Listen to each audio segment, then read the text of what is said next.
Welcome back to our channel let's learn. देखिए, जैसा कि आपको पता है, हमने सीटेट के लिए एक सीरीज शुरू कर रखी है प्रीवियस ईयर, है ना। क्योंकि प्रीवियस ईयर करने से क्या रहेगा, आपका जितना भी कंसेप्ट है कि क्वेश्चन किस टाइप के आते हैं, कहाँ कहाँ से क्वेश्चन आते हैं, हमें कितना पढ़ना चाहिए, तो ये सारी चीज़ें हमें इस जो प्रीवियस ईयर क्वेश्चन पेपर है इससे पता चल जाएगा। ये पेपर आपका दिसंबर 2018 में जो कंडक्ट हुआ था वो लेवल 2 का है। ये कौन सा है? लेवल 2। और लेवल 2 में भी जो सोशल स्टडी वाला है उसका, और इसके साथ रहेगा हिंदी का पोर्शन। ठीक है, तो आज की वीडियो में हम कितने क्वेश्चन करेंगे? 90 क्वेश्चन करेंगे विद एक्सप्लेनेशन।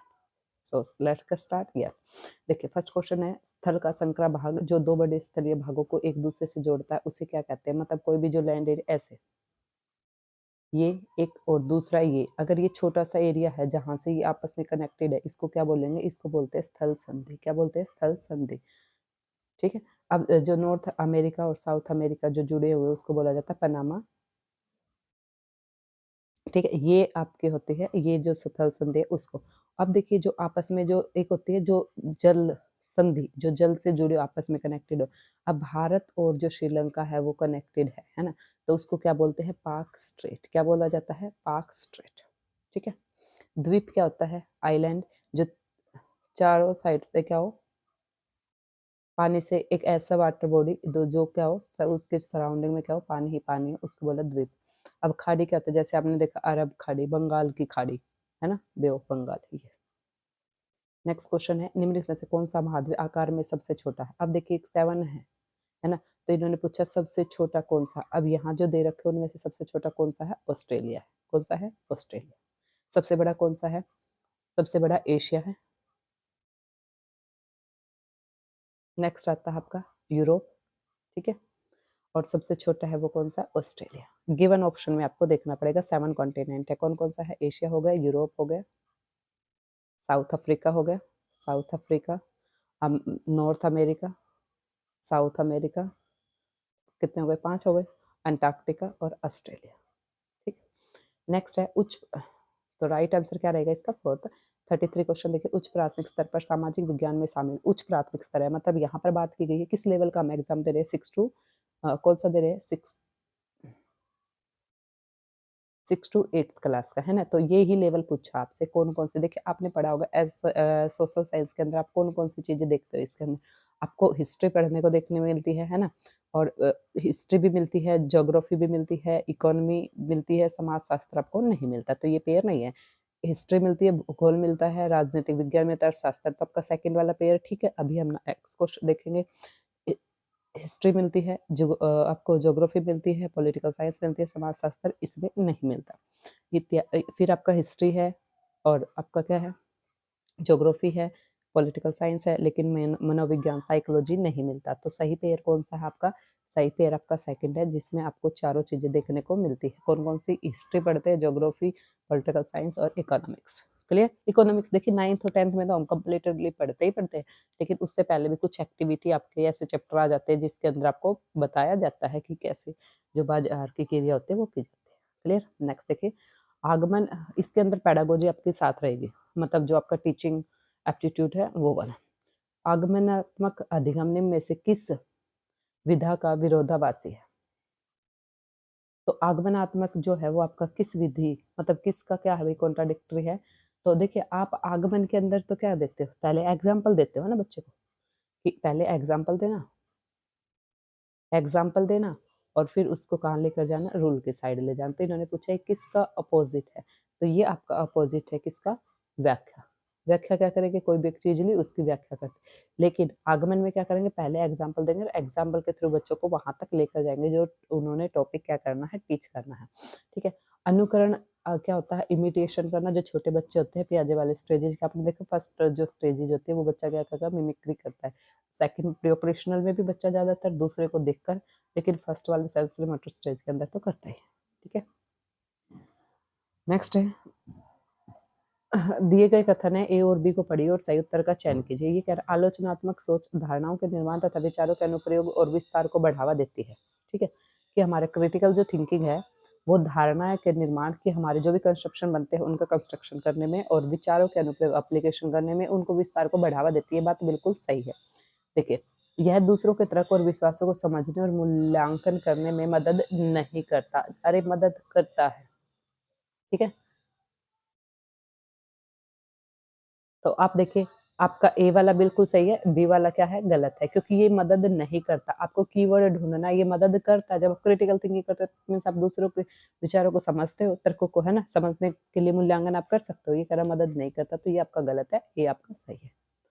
ठीक है? नेक्स्ट क्वेश्चन देखिए, अनुभवजन्य साक्ष्य क्या होते हैं? अनुभवजन्य क्या होते हैं? ऐसे जो एविडेंस या ऐसा डाटा जो हमने नॉर्मली फिजिकली हमने खुद ने इकट्ठा किया है, मतलब जिसमें हमारी जो सेंस होती है उनका यूज हुआ है।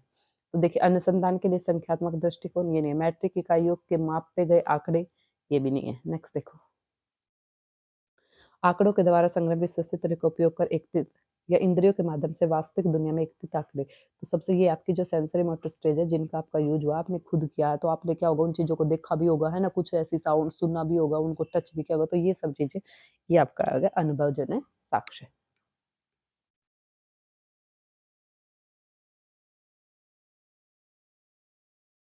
नेक्स्ट देखिए, भौतिक विशेषताओं के मॉडल प्रतिकृतियाँ डैश शिक्षण के लिए सबसे उपयुक्त है। तो भौतिक विशेषताओं के मॉडल है, प्रतिक्रिया है, ये किस में पढ़ाया जाता है? तो देखिए, जो भी मॉडल है भौतिक फिजिकली जो चीज़ पढ़ाते हैं, हम किस में पढ़ाते हैं? वो हमें पता ही है, हम किस में पढ़ाते हैं भाई फिजिकली चीज़ें, जो हमारी ज्योग्राफी होती है, उसके अंदर पढ़ाया जाता है। तो ज्योग्राफी के अंदर, जिसको आप भूगोल कहते हो, उसके अंदर, ठीक है? अच्छा। भूगोल में। इकोनॉमिक्स के अंदर एक्टिविटी समझाई जाती है, पॉलिटिकल पार्टी कैसे समाज शासन होता है, वो हिस्ट्री हमारा जो पास्ट कैसा था और पास्ट से हमें क्या सीखने को मिलता है, ये सब चीज़ें इतिहास के अंदर होती है। ठीक है? नेक्स्ट क्वेश्चन देखिए। अ, स्थानीय समाचार पत्र से मौसम की जानकारी का संग्रहण करना किस प्रकार का स्रोत है? देखिए, जो भी आपका स्थानीय न्यूज़पेपर आया, ठीक है? न्यूज़पेपर से आपने नॉलेज ली है। इट मीन्स क्या, आपने खुद ने जानकारी इकट्ठी नहीं की, तो अगर प्राइमरी होता सेल्फ, आप खुद बताते आज मौसम ऐसा, आप ऑब्जर्व करते, लेकिन आपने तो किसी दूसरे से लिए, तो ये आपका क्या रहेगा भाई? द्वितीयक, सेकेंडरी। एक सेकंड, स्थानीय समाचार पत्र से मौसम की जानकारी का संग्रहण करना। हाँ, हाँ, हाँ, सही है। ये क्या कर रहा है, स्थानीय समाचार पत्र से मौसम की जानकारी का संग्रहण करना किस प्रकार का स्रोत है? तो ये आपका क्या रहेगा? प्राथमिक स्रोत। प्राथमिक स्रोत स्रोत क्या होता है? जहाँ पर आप खुद जाकर कोई भी सोर्स है उनको क्या करो, कलेक्ट करते हो वो। सेकेंडरी क्या होता है? कोई दूसरा आपको देता हो। जैसे आपने इकोनॉमिक्स के अंदर जो हमारी एक्टिविटी होती है वो होती है ना, वो कौन सी? एक प्राइमरी एक्टिविटी होती है, फिर सेकेंडरी होती है, और फिर आपकी टेरिटरी सेक्टर होते हैं ना, वो टेरिटरी सेक्टर होते हैं। प्राइमरी के अंदर रॉ मटेरियल, सेकेंडरी उनको प्रोडक्ट को कन्वर्ट किया जाता है, और थर्ड के अंदर आपका रेडी जो प्रोडक्ट होता है उसका यूज किया जाता है। नेक्स्ट देखिए, सीखने की अक्षमता वाले शिक्षार्थी किस प्रकार की कक्षा में अन्य छात्रों के साथ सीखते हैं? देखिए, आप ये इंक्लूसिव एजुकेशन है। अब दूसरा हमें इसके साथ डिस्कस नहीं करना। देखो, विशेष है नहीं है, आधुनिक है नहीं है, अन्य नहीं है।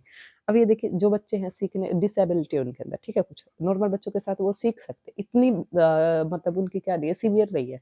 लेकिन अगर ज़्यादा सीवियर होती है, गंभीर होती है, तो क्या करते हैं, उनको स्पेशल एजुकेशन दी जाती है। नॉर्मल है और वो सामान्य शिक्षक शिक्षक शिक्षार्थी उनके साथ सीखता है, मतलब तो उसको क्या कहेंगे, इंक्लूसिव एजुकेशन कहते हैं, जिसमें आपके स्पेशल चाइल्ड प्लस क्या होते हैं, नॉर्मल चाइल्ड होते हैं, दोनों सीखते हैं, तो उसको इंक्लूसिव एजुकेशन बोला जाता है।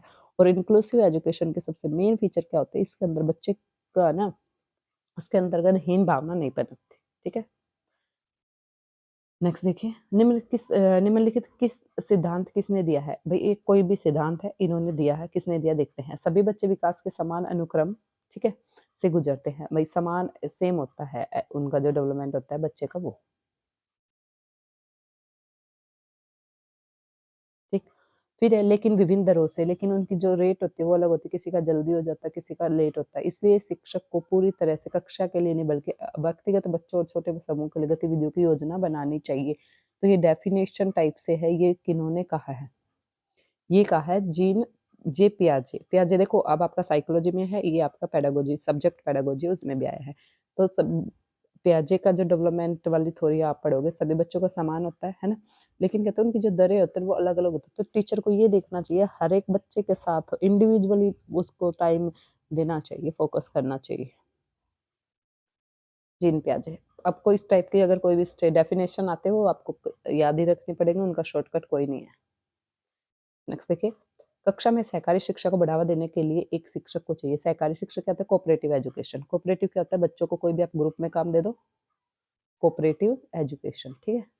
इसके अंदर आप बच्चों को ग्रुप में कोई भी काम दे दो और बच्चे क्या करेंगे? मिल-जुल कर उस काम को करेंगे। तो क्या शिक्षक को चाहिए? उन्हें व्यक्तिगत परियोजना दे, ठीक है? व्यक्तिगत देगा तो कोऑपरेटिव नहीं रहेगी। काम के लिए कक्षा को छोटे-छोटे समूह में विभाजित करे, ये फिर भी ठीक है, अभी और भी पढ़ेंगे। परियोजना को करने के लिए उन्हें विभिन्न स्रोत प्रदान करे, ठीक। अच्छा, छात्रों को बहस और चर्चाओं में लगाए, ये भी। अब देखिए क्या करेंगे? कोऑपरेटिव बनाना तो हम क्या करेंगे भई, एक ग्रुप बना दिया। सबसे बेस्ट ऑप्शन क्या रहेगा इसका? बेस्ट ऑप्शन इसका रहेगा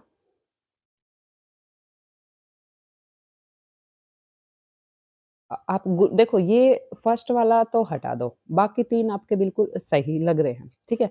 टीचर उनकी हेल्प करेगा, काम के लिए कक्षा को छोटे समूह में विभाजित करना, लेकिन सबसे अच्छा क्या है? कोऑपरेटिव एजुकेशन बढ़ाना। वो बच्चों को क्या करेंगे भई, ये आपका एक ग्रुप बना दिया टीम, एक दूसरी बना दी, यहाँ कोई टॉपिक दे दिया, उस पे क्या करेंगे दोनों टीम डिबेट करेंगे। फिर कोई टॉपिक दे दिया, उसके ऊपर क्या करेंगे? चर्चा करेंगे। तो बेस्ट ऑप्शन क्या रहेगा आपका? 4th रहेगा, ठीक है? छात्रों को बहस और चर्चाओं में लगाए। नेक्स्ट है, एक आत्म-निर्देशित, आत्म-अनुशासित सोच जो एक उचित तरीके से गुणवत्ता के उच्चतम स्तर तक तरक करने का प्रयास होता है, उसे क्या कहते हैं? बहुत ज़्यादा हाई लेवल की जो थिंकिंग होती है, उसको क्या कहेंगे? जटिल सोच, बुद्धिमान सोच, मूर्त सोच, कॉम्प्लेक्स थिंकिंग या फिर इंटेलिजेंस, फिर है आपका अमूर्त या फिर आलोचनात्मक। बहुत ज़्यादा हाई लेवल की है, तो वो क्या कहेगी? आपकी क्रिटिकल थिंकिंग। क्या कहलाएगी भई? क्रिटिकल थिंकिंग, क्योंकि इसके अंदर ही आप क्या कर सकते हो? बच्चे को आप बता सकते हो कि किस लेवल तक आप गए हो, ठीक है? मतलब बच्चा उस हर एक चीज़ का, ये नहीं कि कोई भी टॉपिक दे दिया तो उसका सिर्फ़ पॉज़िटिव एस्पेक्ट ही वो पता करेगा, नहीं, वो कोई भी टॉपिक उसका पॉज़िटिव एंड नेगेटिव दोनों चीज़ों को वो ध्यान में रख के कोई भी काम करेगा, ओके? नेक्स्ट देखिए, अजंता गुफाओं चित्रों में इस्तेमाल किए गए रंग निम्नलिखित में से किस सामग्री से प्राप्त हुए हैं? इन्होंने कहा अजंता एलोरा की जो गुफाएँ हैं को कहाँ है ये? सबसे पहले आपको पता होना चाहिए, मध्य प्रदेश के अंदर है। सॉरी, अजंता, हाँ, उसके अंदर, महाराष्ट्र के अंदर, ठीक है? तो यहाँ पर जो दीवारें हैं ना, उनके ऊपर वो बनाए गए हैं, क्या? पिक्चर वगैरह बनाई गई हैं। तो ये कही गई है कि इसके अंदर जो भी है ना, जितनी भी जो गुफाएँ हैं,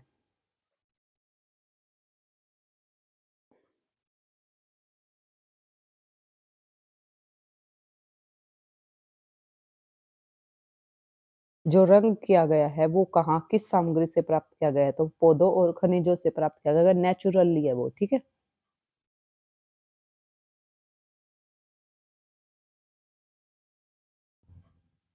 और जो छत वगैरह है ना, जो छत के ऊपर या दीवारों के ऊपर जो पेंटिंग की गई है, वो बनाई गई है स्लेट से। कहाँ से बनाई गई है? वो बनाई उनमें उसमें यूज़ किया गया स्लेट का, और जो चित्र बना रखे हैं, उनको किया गया पौधों और खनिजों का, ठीक है? ठीक। नेक्स्ट क्वेश्चन है, सबसे पुरानी पांडुलिपि डैश पर लिखी गई थी? तो देखिए, आप अगर 6th, 7th, 8th की बुक पढ़ते हो ना एसएस के लिए, सोशल साइंस के लिए, आप काफ़ी अच्छे मार्क्स गेन कर सकते हो। सिर्फ 6th, 7th, 8th की बार आप 1-2 बार उनको पढ़ लो अच्छे से, आप क्वेश्चन अटेम्प्ट अच्छे से कर पाओगे। और बिना कोई कोचिंग वगैरह आप उनको अच्छे से क्या कर, क्योंकि मैंने भी फर्स्ट टाइम में ही क्लियर कर दिया था, और सिर्फ एनसीईआरटी पढ़ कर ही। सबसे पुरानी पांडुलिपियाँ कैसे लिखी गई थी? सबसे पहले लिखी गई थी वो ताड़ के पत्तों पर। ये आपका 6th क्लास का हिस्ट्री के अंदर क्वेश्चन दे भी रखा है, ठीक है? तो यही है। नेक्स्ट देखिए, मानव इतिहास में निम्न में से कौन-सी अवधि सबसे लंबी है? तो इन्होंने पूछा है, ये 6th क्लास का ही है।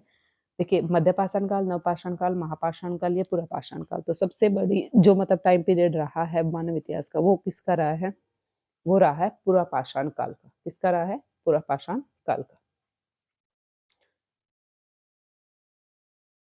नेक्स्ट देखिए, दिए गए कथनों में ए और बी को पढ़िए और सही उत्तर का चयन कीजिए। अब देखिए, ए और बी दोनों आपको पढ़ने हैं, उसके बाद आप बताओगे कौन सा। मेहरगढ़ पाकिस्तान के बोलन दर्रे के पास उपजाऊ मैदान स्थित है, ये बिल्कुल सही है। यहाँ खेती और पशुपालन के साक्ष्य पाए गए हैं। तो ये क्या है? जब बोले उपजाऊ है तो उपजाऊ है तो खेती होगी, खेती जहाँ कर रहे हैं, अगर सेटल्ड है वो, तो उसके साथ साथ तो क्या करेंगे? अपने एनिमल हस्बेंड्री भी करते हैं ना, पशु रियरिंग, एनिमल रियरिंग भी करते हैं। तो ये आपका दोनों ही ऑप्शन क्या है भाई? ठीक है, सही है। तो आपका राइट आंसर क्या रहेगा? थर्ड। 46 का राइट आंसर थर्ड है। नेक्स्ट देखिए, भारत के निम्नलिखित राज्यों में से किस राज्य में हड़प्पा के सबसे बड़ी संख्या में मिले हैं? मतलब सबसे नगर हैं वो कहाँ मिले सबसे बड़ी संख्या में? तो सबसे बड़ी संख्या में जो नगर मिले हैं वो कहाँ मिले हैं? देखिए, आप ये देखिए हड़प्पा सभ्यता के साक्ष्य आपको कहाँ-कहाँ मिले? हरियाणा के अंदर मिले हैं, जम्मू कश्मीर में मिले हैं, गुजरात में मिले हैं, उत्तर प्रदेश में भी मिले हैं, पंजाब में भी मिले हैं, ठीक है? तो सबसे ज़्यादा बड़ा आपका राखीगढ़ी वाला एरिया है और ये आपका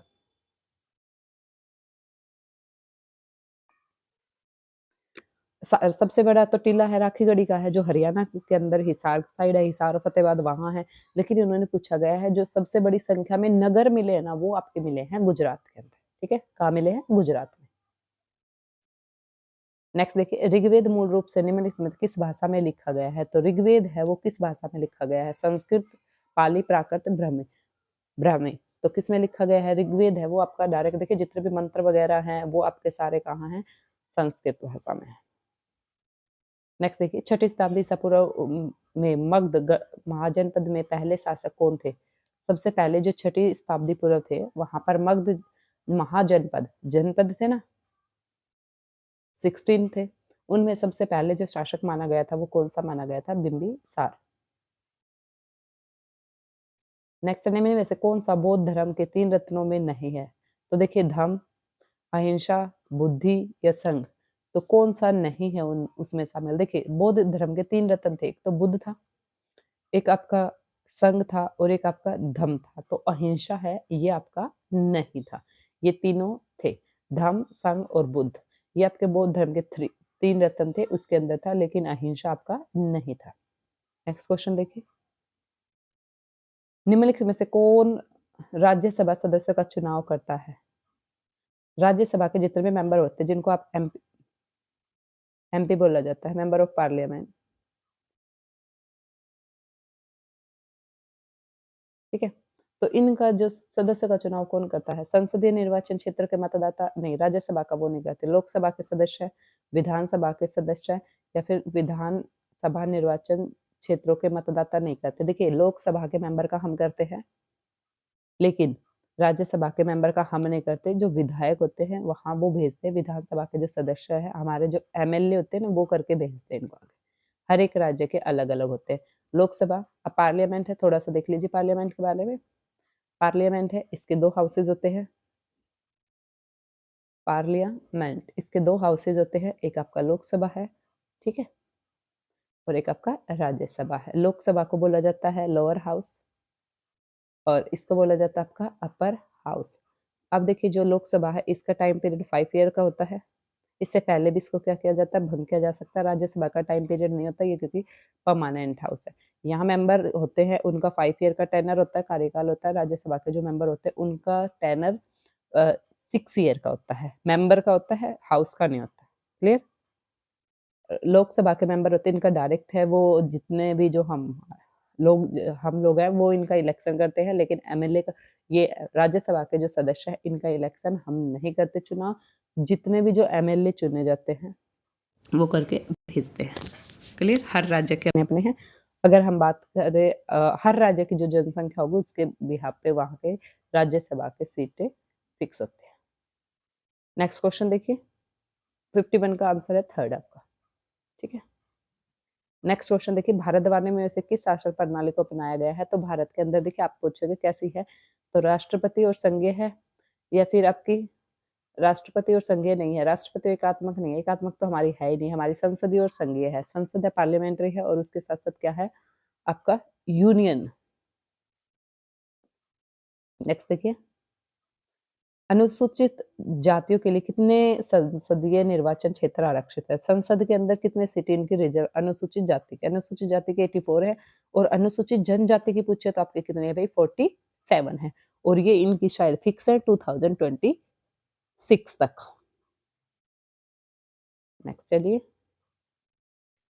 भारत में अस्पृश्यता प्रथा के कारण में से किस मौलिक अधिकार का उल्लंघन किया गया है? अस्पृश्यता अनटचेबिलिटी किस में बताई गई है? संविधान का अधिकार सॉरी स्वतंत्रता अधिकार, शोषण के विरुद्ध अधिकार, संवैधानिक उपचारों का अधिकार या समानता का अधिकार। तो अब बताइए अब देखिए जो हमारा ये अनटचेबिलिटी वाला है, ये आपका आता है समानता के अधिकार में। समानता का अधिकार आपका कहाँ से, अभी कौन से आर्टिकल से कौन से आर्टिकल तक है, वो आपका है आर्टिकल 14 टू आर्टिकल 18। तो आपका आर्टिकल 17 है, इसके अंदर अबोलिश किया गया है किस चीज को, इसको अबोलिश किया गया है अनटचेबिलिटी को। किसको किया गया है, अनटचेबिलिटी को, आर्टिकल आपका 17 में। क्लियर, तो ये आपका आएगा समानता का अधिकार। नेक्स्ट क्वेश्चन देखिए,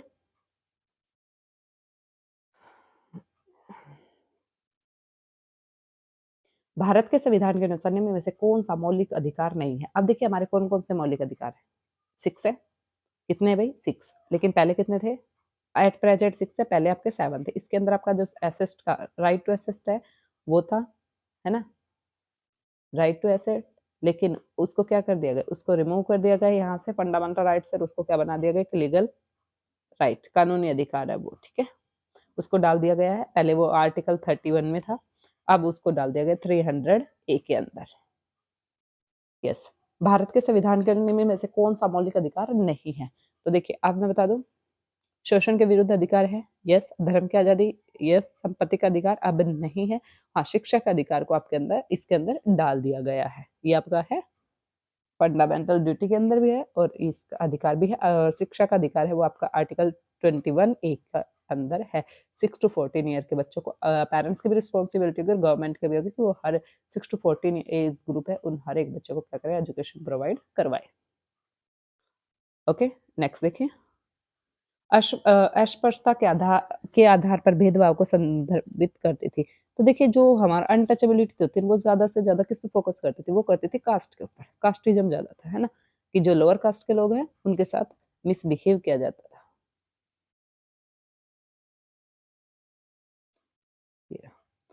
डॉक्टर बी आर अम्बेडकर को आपको पता होगा, है ना, फादर ऑफ इंडियन कॉन्स्टिट्यूशन, उन्होंने ये सारे स्टेप उठाए थे, तभी जाकर लोगों को क्या मिला था, उस चीज से छुटकारा मिला था।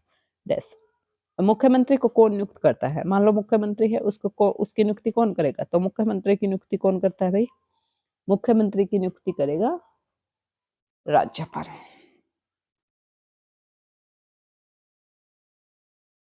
और राज्यपाल की कौन करता है, मुख्यमंत्री की नियुक्ति तो कौन करेगा, राज्यपाल। और देखो अगला क्वेश्चन पूछ ही लिया, राज्यपाल की नियुक्ति करता है वो राष्ट्रपति करता है, ठीक है। नेक्स्ट है, प्रधानमंत्री का चुनाव कौन करता है, तो प्रधानमंत्री का चुनाव करता है संसद, सांसद। जितने भी देखिए, खुद जो लोकसभा के इलेक्शन होगा उसमें जो जिस भी पार्टी को, जो भी पॉलिटिकल पार्टी है जिसको ज्यादा बहुमत मिलेंगे, वोटिंग ज्यादा होगी, वो क्या करेगा, अपने में से किसी एक पर, जितने भी जो फिर उनके जो सांसद है वो बता देंगे, अगर उनके मेंबर है हम इस पर्सन को क्या करना चाहते हैं, पीएम बनाना चाहते हैं, तो सांसद है वो करेंगे, नॉट विधायक, ओनली सांसद। निम्न में से किसको भारत का पहला नागरिक कहा जाता है, तो फर्स्ट पर्सन ऑफ इंडिया कौन है भाई, राष्ट्रपति होता है। नेक्स्ट है, निम्न में से किसको भारत के में राज्य का पहला नागरिक कहा जाता है, तो जब आप पूरे भारत की बात करते हो, कंट्री की बात करते हो, तो आप कहोगे किसको, प्रेसिडेंट को। एंड आप जब स्टेट की बात करते हो देन आप कहोगे गवर्नर। किसको कहोगे भाई, गवर्नर। क्लियर, देखिए क्वेश्चन कैसे, जो क्वेश्चन इन्होंने एक पूछ लिया उसी से दूसरा बना लिया, ये इसका राष्ट्रपति आएगा, और राज्य का होगा तो वो आपका राज्यपाल आएगा, गवर्नर आएगा। गवर्नर की वन बट थिंग्स है कि गवर्नर जिस भी स्टेट के लिए अपॉइंटमेंट होता है, सपोज करो हरियाणा के लिए अपॉइंटमेंट हुआ है तो हरियाणा का पर्सन वो नहीं होगा।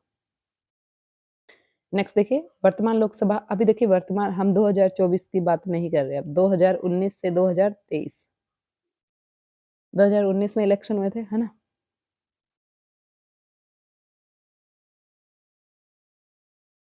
16वीं, अब 17वीं चल रही है, अब 24 में फिर इलेक्शन होंगे, है ना, नेक्स्ट ईयर आपका इलेक्शन होना है।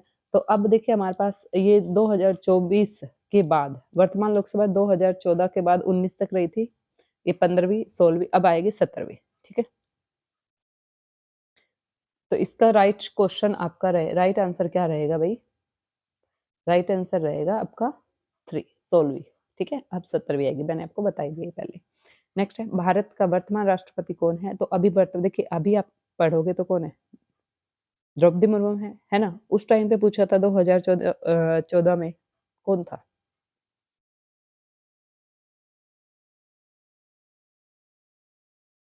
प्रतिभा पाटिल, या रामनाथ कोविंद? उस टाइम पर रामनाथ कोविंद थे, ठीक है। प्रतिभा पाटिल उनसे पहले थी और फिर कौन बने हैं? एम वेंकैया नायडू। और अभी कौन है? द्रौपदी मुर्मू।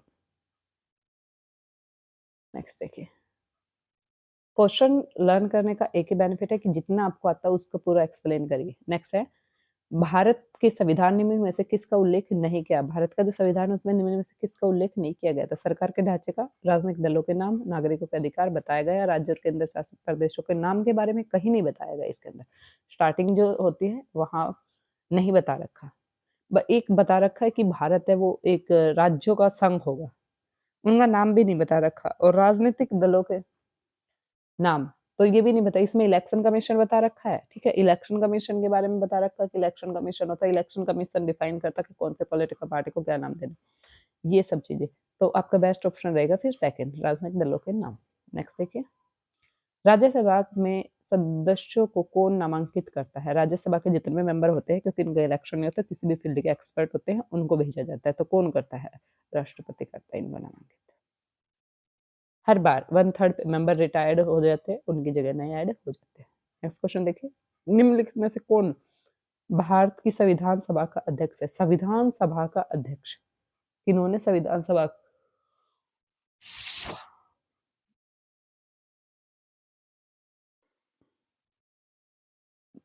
भारतीय संविधान सभा के अध्यक्ष थे वो डॉक्टर राजेंद्र प्रसाद थे। प्रारूप ड्राफ्टिंग कमेटी के मेंबर पूछे तो आपका कौन था भाई?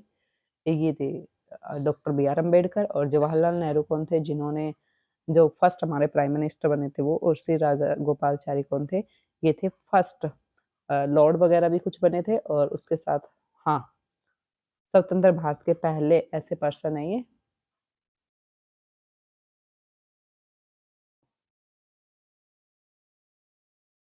हाँ, जो गवर्नर जनरल बने थे, ठीक है, स्वतंत्र भारत के पहले पर्सन। नेक्स्ट देखिए, निम्नलिखित में से कौन भारत का एकमात्र भारतीय गवर्नर जनरल रहा था? तो अभी बताया था श्री राजगोपालचारी। नेक्स्ट है, भारत का संविधान कब अपनाया गया था? अपनाया कब गया था? ऑप्शन देखो कैसे कैसे हैं। 26 नवंबर 1949 को बनकर तैयार हो गया था। लागू कब किया गया था? 26 जनवरी 1950 को। क्वेश्चन क्या पूछा गया? कब अपनाया गया था? तो 26 जनवरी 1949 को। लेकिन ये पूछा इनएक्ट कब किया गया था? 26 जनवरी 1950। नेक्स्ट देखिए, निम्नलिखित में से किसने भारत की रियासतों को एकीकृत करने में निर्णायक भूमिका निभाई है? तो देखिए, भारत क्या था, सबसे जो आपने पढ़ा होगा, अगर पता भी हो आपको, who who is known as the iron man of India, तो आपको पढ़ा होगा जो सरदार वल्लभ भाई पटेल है उनको कहा जाता है। क्योंकि पूरा भारत है वो पहले क्या था, ऐसे डिवाइड था अलग अलग उस रियासत के अंदर। इन्होंने क्या किया था, सबको इकट्ठा किया था, यूनिटी शो करवाई थी। राइट आंसर क्या रहेगा आपका? सरदार वल्लभ भाई पटेल। अभी देख लीजिए चार ऑप्शन, फिर एक बार डिफाइन कर लीजिए।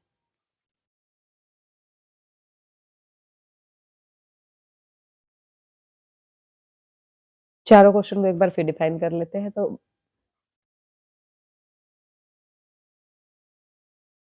हाँ, 96 क्वेश्चन। सरदार वल्लभ भाई पटेल है वो नोन एज आयरन मैन, ठीक है। अब इन्होंने पूरे भारत को एकीकृत किया था। Doctor B R Ambedkar drafting member of Indian constitution, Jawaharlal Nehru first prime minister, Shri Raja Gopal first governor general in independence India. Clear. Next में से कौन सा भारत के संविधान की समवर्ती सूची में मामलों में कार्य करता है? समवर्ती सूची एक बार मैं बता देता हूँ। यस, समवर्ती 3 टाइप की लिस्ट होती है, ठीक है। बेसिकली 3 होती है, अदरवाइज 4th होते हैं, ठीक है। सबसे पहले आपकी आती है यूनियन लिस्ट, ठीक है। फिर आती है आपकी स्टेट लिस्ट, और फिर आपके आते हैं कॉन्क्रीट लिस्ट, कॉन्क्रीट, और फिर आपके अदर। देखिए, जो यूनियन लिस्ट के अंदर जितने भी क्या रहेंगे, सब्जेक्ट रहेंगे इंक्लूड, सारे इंपॉर्टेंस रहेंगे, इनके ऊपर जितना भी लॉ वगैरह बना सकते हैं वो यूनियन गवर्नमेंट बना सकते हैं। स्टेट के अंदर क्या रहेगा, स्टेट जितने भी हर स्टेट है उनके लिए कुछ अलग अलग सब्जेक्ट है, वो डिफाइन कर रखे कि ये इतने सब्जेक्ट है, वो सारे क्या रहेंगे, स्टेट इन पे एक्शन लेगा या कोई भी लॉ बनाएगा तो स्टेट बनाएगा। कॉन्क्रीट के अंदर क्या होता है, जब कोई भी कॉन्फ्लिक्ट हो जाए या ऐसा कोई सब्जेक्ट जहाँ स्टेट और यूनियन दोनों ही मिलकर काम करे, कॉन्क्रीट होता है। लेकिन जब दोनों मिलकर काम करते हैं तो चलती किसकी है? यूनियन की, ठीक है। अब क्वेश्चन क्या पूछा गया था हमसे? क्वेश्चन पूछा गया था समवर्ती कॉन्क्रीट लिस्ट के अंदर बताया गया था केंद्र और राज्य सरकारें दोनों ही मिलकर काम करती है। अगर ये पूछे ज्यादा पावरफुल कौन होते हैं तो उस टाइम पे केंद्र सरकार होती है, सेंट्रल गवर्नमेंट होती है। नेक्स्ट क्वेश्चन देखिए, निम्न में से कौन भारत की संविधान सभा में मसौदा समिति के अध्यक्ष रहे हैं? अब देख लीजिए एक बार पूरा का पूरा कि संविधान सभा का गठन है वो कब हुआ था भाई, 1964 के अंदर, ठीक है। फिर इसके द्वारा जो बी.एन. राव है उनके द्वारा पेश किए गए थे संविधान सभा के प्रारूप पर विचार विमर्श करने हेतु संविधान सभा 29 अगस्त 1947 में एक संकल्प पारित करके एक प्रारूप समिति का गठन किया। अब इसके अध्यक्ष बने थे डॉक्टर बी.आर. अम्बेडकर, ठीक है। तो प्रारूप समिति या मसौदा समिति के जो अध्यक्ष है वो कौन थे? Doctor B R. अम्बेडकर थे।